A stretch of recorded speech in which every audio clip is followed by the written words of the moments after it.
Amahoro kuri mwese abakunzi ba Waka Waka podcast, nizere ko mukomeje kugira amahoro aho muri hose. Tugiye kuganira rero kuri Niger, turebere hamwe n'ibiki bijya mbere. Igisirikare cya Niger, umuvugizi wacyo aratangaza ko abafaransa batangiye kudistabinga ubuyobozi bwabo. Abafaransa batangiye kwifashisha imitwe y'iterabwoba kugira ngo bakomeze kudistabinga ubuyobozi bw'abasirikari. Ikindi kandi aratangaza ko abafaransa barenze ku mabwiriza iki gisirikare cyatanze, ku mabwiriza yo gufunga cyangwa se ku itegeko ryo gufunga ikirere cya Niger. Biravugwa ko aba bafaransa bashobora kuba bavogereye ikirere cya Niger. Ikindi kandi turi buze kurebera hamwe ni inama ya ECOWAS. Murabizi ultimatum batanze kuri aba basirikare yararenze.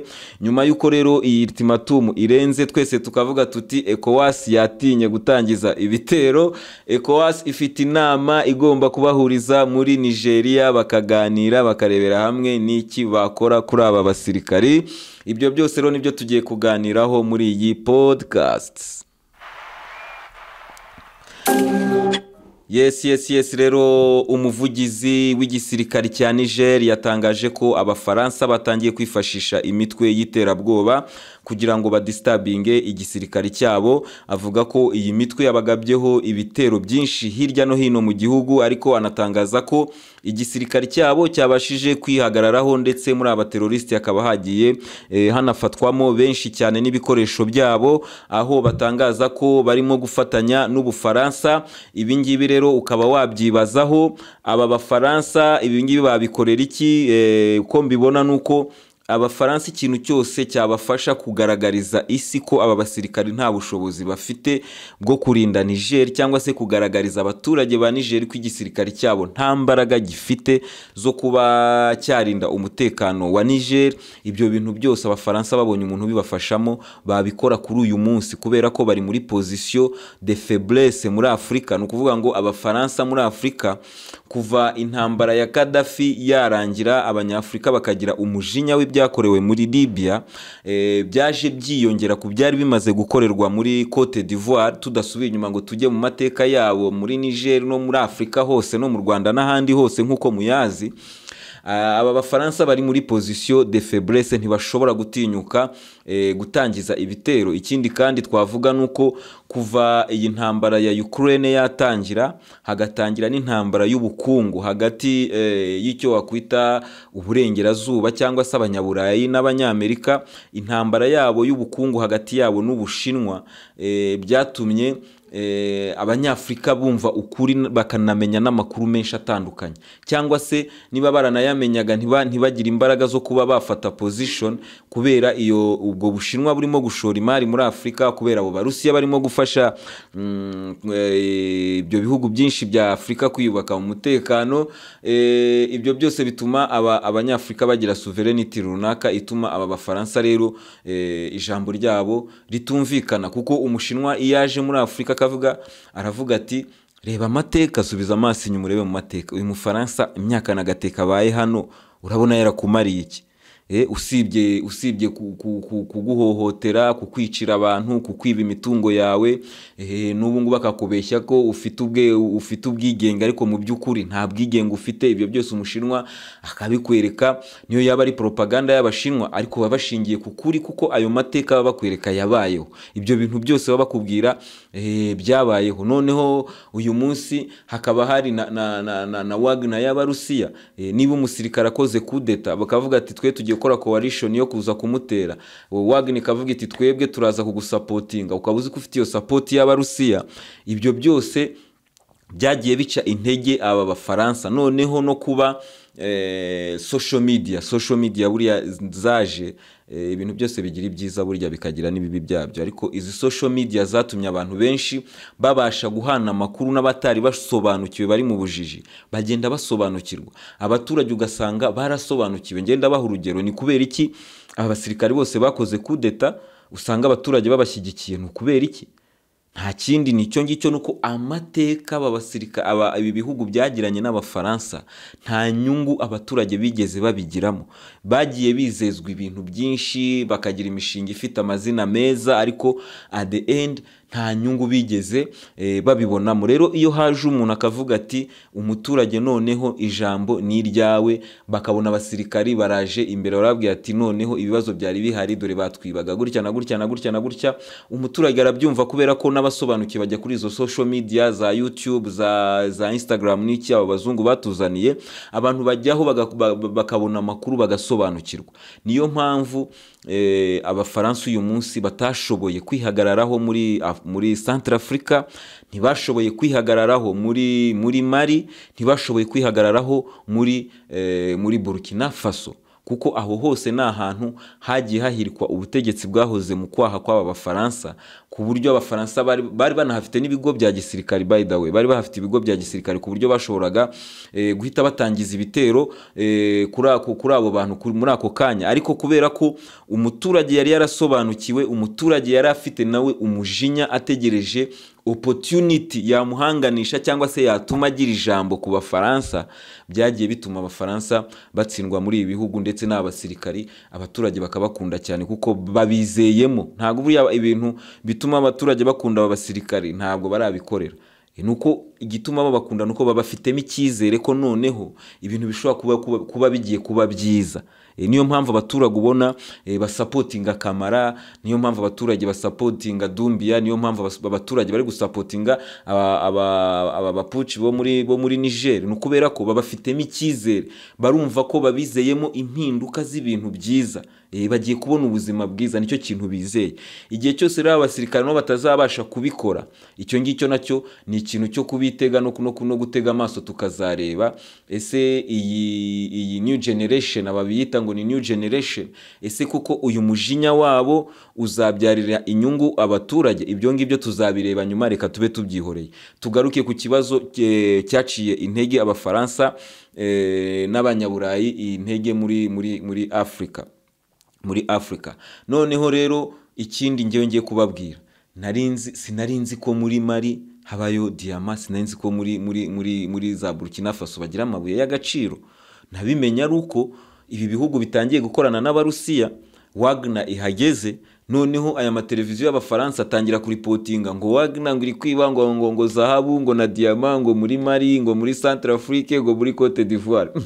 None se ibi bihugu imyaka nagateke kumbe byagiraga aya mabuye? Ngewe bikancaga kubera ko urumva abafaransa bacukuraga bucece bagatwara bucece, ibihugu tukabibona bikennye, tukavuga tuti ni ibihugu byo mu butayu nyine nta kintu byifitiye. Ugasanga ibihugu ni ibihugu bifite ubukungu bwo hejuru bwakabaye bubitunga. Ndababwira akantu kababaje ngewe nabashije kubona kuva iyi kudeta yo muri Nigeria yabaho. Murabizi Nigeria iri ku ruhande rwa ECOWAS, iri ku ruhande rw'abafaransa. None ibi bintu bikibaho, Nigeria kubera ko niyo iha Niger umuriro, nisanzwe ibaha amashanyarazi, yahise ibakupira amashanyarazi. Nigeria yahise ikupira Niger, ikupira abasirikari amashanyarazi. Imaze kubakupira amashanyarazi, ibyo bintu mbibonye ku makuru nahise ntekereza, ndavuga ati se ni gute ibi bintu birababaje kameme, birababaje. Ni gute igihugu gifite uranium icanira abafaransa ku kigero cya 85%? Ubufaransa ni igihugu kidashobora kubura amashanyarazi kuri uranium ituruka hehe? Muri Niger. None Niger iyo bari kuyikatira amashanyarazi, isaba amashanyarazi cyangwa se igura amashanyarazi muri Nigeria, mu gihe mu butaka bwayo havamo uranium icanira abafaransa ku kigero cya 85%. Mwibaza icyo kintu kuntu Afrika igomba kwigobotora aba bantu, igatangira nayo igatangira igatera imbere muri byose. Urumva aba banyaniger babakatiye amashanyarazi, kandi ibiva mu butaka bwabo bicanira ibindi bihugu. Ibyo ngibyo urumva nk'umunyaniger, umuturage wa Niger, ntabwo ari ibintu byamushimisha. Igihe cyose yabona amahirwe amuhanganisha n'abafaransa, yafata ayo mahirwe nk'amahirwe y'ingenzi cyane, kubera ko nujya kureba uburyo byagenzemo muri Mali no muri Burkina Faso, na hantu aba basirikari abafaransa bari basanzwe bafite ibigo bya gisirikari bikomeye. Mu gihe babaga bari gutegura ngo barebe ukuntu bahirika abo basirikari nabo bahiritse ubutegetsi, barebe uburyo babavanaho, aba basirikari bahitaga bagenda bakabwira abaturage ati abafaransa murazi ibintu bari gutegura. Umuturage akabyukira ku kigo cy'abasirikare b'abafaransa akababwira ati mutahe ntabwo tubashaka, mutahe muve hano. Umufaransa akareba ntari burasa umuturage, amakamera arahari, ibintu byose birateguye, ukabona nta kundi kuntu uri bubigenze nyine, ukagenda wimyiza imoso. Naha ngaha muri Niger ibi bintu bitangiye byo kugaba udutero shuma kuri aba basirikare, abafaransa bazi yuko ikibazo bafitanye n'abaturage ba Niger cyoroshye, ariko ngewe mbahaye urugero rutoya kuri icyo kintu cyo kubakupira amashanyarazi kandi bo bacanira Ubufaransa. Wibaze nawe uri umuturage wa Niger, ibaze nk'ibyo bintu bibaye nko ku Rwanda bakadukupira amashanyarazi mu butaka bwacu ducukuramo ibintu bicanira abafaransa. Murabyumva ibyo bintu ukuntu byaba bibabaje. Niyo mpamvu rero nta chance abafaransa bagifite hano muri Afrika. Ni nayo mpamvu wumva batangiye kwifashisha iki, batangiye kwifashisha abateroriste. Mu by'ukuri baje ngo kurwanya, ubu ngubu nibo batangiye kwifashisha. Noneho nicyo gisirikare cyabo biratangazwa ko cyarenze ku mabwiriza yo kutavogera ikirere cya Niger. Indege zabo, indege yabo ya gisirikare yaragurutse ku munsi w'ejo. Abasirikari bakaba baratangaje ko izongera guhaguruka, izongera gucaracara ihaguruka, bazayirasa, bizagaragara ko iri mu kazi cyangwa se irimo kubagabaho ibitero, nabo bazafata imyanzuro yo kuyirasa. Ukaba wakwibaza ukavuga uti abafaransa bari mu biki? Inyungu zabo muri Afrika ni izi. Inyungu zabo muri Afrika bumva ko bagomba guharanira ni izi. Niba umuntu akubwiye ngo ntabwo ngushaka, ntabwo agushaka. Abaturage mwana babonye batwika amadarapo y'abafaransa, mwana babonye batera amabuye kuri ambasade y'abafaransa, ntabwo twigeze tubona baza hanze ngo babashyigikire. Ngo indi myigaragambyo ku ruhande ishyigikiye ngo Bazoum wari ku butegetsi ngo agaruke ku butegetsi. Kubera iki abanyamerika aribo bari kurira ko Bazoum agaruka ku butegetsi? Kubera iki abafaransa aribo bari kurira ngo Bazoum nagaruke ku butegetsi? Umuturage wa Niger ari ku muhanda asaba ko abasirikare bakora impinduka barimo kuvuga. Ni ukubera ko abo bantu bose bashyigikiye Bazoum nta gatsiko k'abajura. Ni nayo mpamvu ibi bintu tugiye kuganira kuri nama ya ECOWAS. Ibintu bigomba kuva hano bikagera no muri Cote d'Ivoire.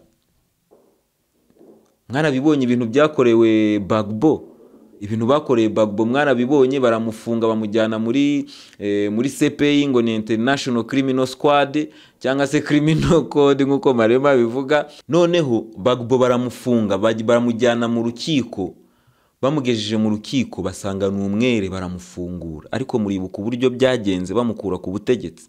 Ibyo bintu se urakeka ko abanyakote d'Ivoire babyibagiwe? Nabo nibabona chance ntago bazaguha chance. Reka mbivuge gutyo. Rero ukaba bakomeza ukareba, turakomeza tubyitege, turebe tekinike z'aba Faransa, turebe ko biza kubahira. Gusa ngiye icyo nabizeza nuko nta mahirwe bafite imbere y'umuturage wa Niger, imbere yuko amenye yuko ibyo bintu byose bitamufitiye akamaro, kandi ubundi byakabaye bikubaka ubukungu bwa Niger. Rero aba baturage barababaye. Ni nayo mpamvu nta chance nimwe bashobora kurekera aba bafaransa. Ikindi kandi aba basirikare bakomeje kubatega ngo baraza ngo gukora ngo baraza kwibasira ngo abafaransa ngo bari muri Niger, kuko muri Niger hari abaturage benshi b'abafaransa. Nimunareba murasanga kuva bino bintu byabaho, ni nacyo kintu nge nakundiye abasirikare. Nasanze nyine ari abasirikare, nta abasirikare nyabasirikare kabisa. Kuva iyi coup d'etat yabaho ntabwo abafaransa bigeze baza gucyura abaturage babo. Niyo amateleviziyo yabo ahamagaye abaturage babo bari Niamey, bari muri Niger, bavuga ko nta kibazo bafite, nta kibazo umuturage w'umufaransa uri muri Niger afite. N'abanyaniger nta kibazo bafitanye n'abaturage b'abafaransa. Ikibazo bagifitanye na system na leta y'Ubufaransa yabanyunyuje ikabiba imyaka na gateke. Uyu munsi rero bakaba babonye amahirwe yo kuba bakwidebarasa icyo gihugu cy'ikijura. So hakaba hari no kuvugwa n'inama ya ECOWAS y'ibihugu navuga ngo bisigaye muri ECOWAS. ibi bihugu rero ngo bizateranira muri Niger. Murabizi ibihugu byari byashyizeho ultimatum bibwira aba basirikari byari byabahaye iminsi 15, babwiye ati iminsi 15 nirenga twe tuzahita dutangira kubarasaho. Murabyibuka ibyabaye kuri Yahya Jammeh, tuzahita wagambia tuzahita dutangira kubarasaho. Bumva ko bazakora ibyo bakoze Yahya Jammeh. Iminsi 15 irarangira, abasirikare babwiye ati mwebwe turi tayari, niba mushaka gutangira nimutangire, twe turi tayari. N'ibindi bihugu biri declara bivuga ko bizashyigikira aba basirikari. ECOWAS rero igwa mu kantu iratsindwa.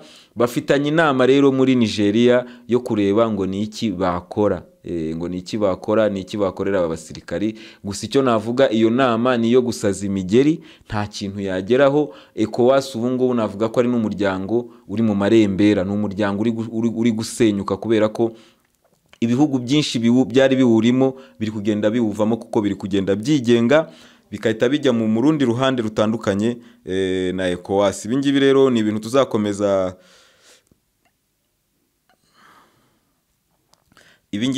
ibintu tuzakomeza kurebera hamwe, turebe ni gute bigenda bihindagurika ahangaha muri Niger. Tugenda tubiganira ahangaha kuri Waka Waka podcast.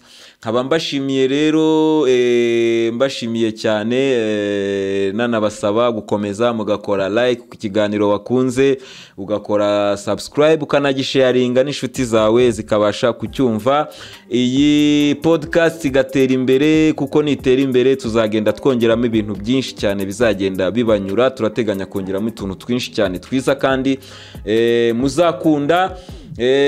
Amahoro kuri mwese.